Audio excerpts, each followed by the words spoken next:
The village school. Something new had come to the village of Indora in India. The people sat in front of Tutaram's house and talked about it until the moon rose and touched the tips of the bamboo branches with silver shine. Tutaram and his friend, Bala, who should have gone to bed, crept behind the circle of grown up people and listened to them. They heard that, for the first time, a school teacher had come from the city, and she was going to start a school in the village. That day, she had gone from house to house, asking the village people to send their children to school. Totaram was afraid of that strange place called school. Then he heard his father say, I need my son in the fields. Totaram felt relieved. But the next morning, the village crier beat the big drum down all the 7 roads of Indora to tell the people about the school. Totaram watched the other boys and girls go into the new house, just outside the village. He wished he knew what it was all about. Later in the day, when he went to take the cattle into the fields, he looked through the walls of the schoolhouse. The walls were made of bamboo sticks, loosely woven together, and Totaram could peep through the holes. Inside, he saw a strange sight. The boys and girls were sitting in rows, and the teacher was making strange marks on a big blackboard with a small white stick. Totaram saw Bala and made faces at him. But Bala was interested in the marks and did not see him. School Thought Totaram. must be better than staying at home or looking after cows, else Bala would not like it so much. So one day when his mother was busy, he slipped away and crept into the school. At first, he could not understand anything. The other children were ahead of him, and even Bala could write his own name in big letters. Totaram was ashamed that others were so much wiser than him. So he decided to work hard and catch up with them. The next day he went again and again. His mother thought he was out with the cows in the fields, as usual, and she asked no questions. His father was always at work at this time. It took him a long time to learn to write.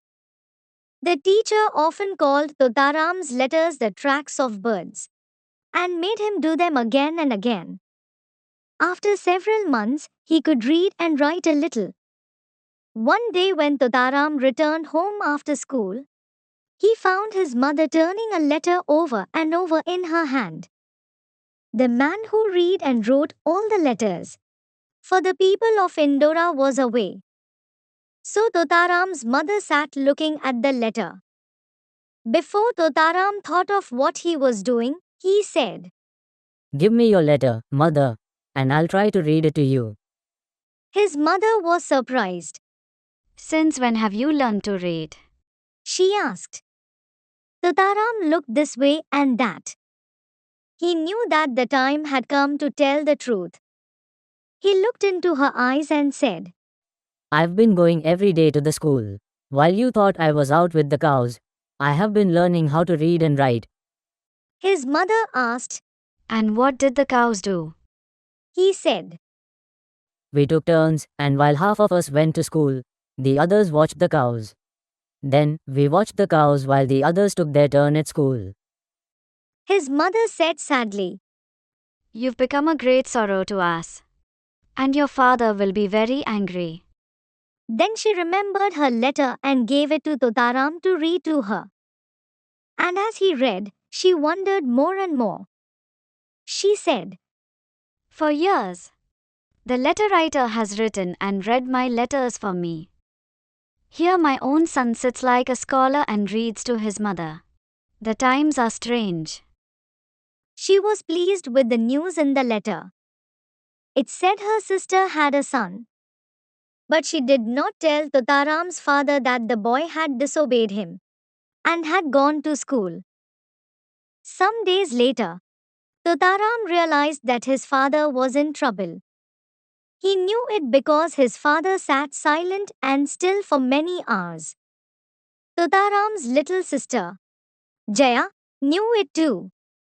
When she ran to show him how her brass plate shone in the sunlight after she had polished it with ash, he said, Go away, child.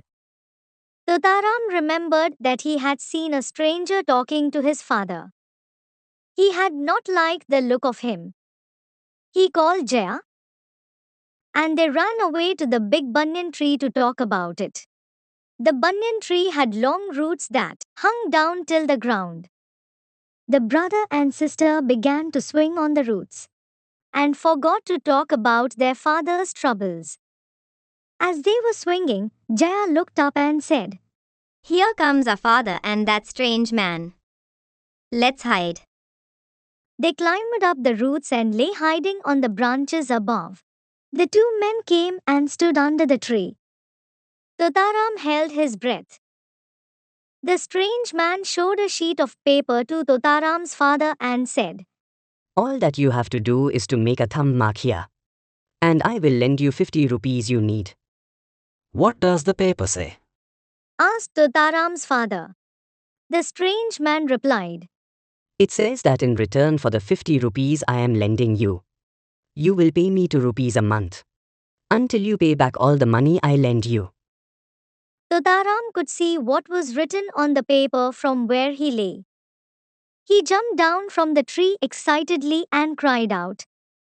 Father, father, it's not true. Both men looked at him, startled. The moneylender said angrily, Your son shouldn't interfere with our business. Father turned to Totaram. Tota, run home. This is the talk of grown-up people. But Totaram said, I've been to school and I've learned to read. And this paper says that in return for 100 rupees, you agree to pay an interest of 5 rupees a month until you pay back all the money he lends you. I have heard the teacher talk to the older boys about interest. And this is 10 times too much. Totaram's father was very angry, for he could see by the look on the moneylender's face that Totaram's words were true. He was about to be cheated. The moneylender slunk away. Totaram's father pulled Jaya down and they walked home together. His father said, I feel sorry as you've deceived me, Tota, because I want you to be honest. But you've helped me and saved my many months' earnings. I've decided that you and Jaya must go to school. Perhaps school is not such a bad thing after all.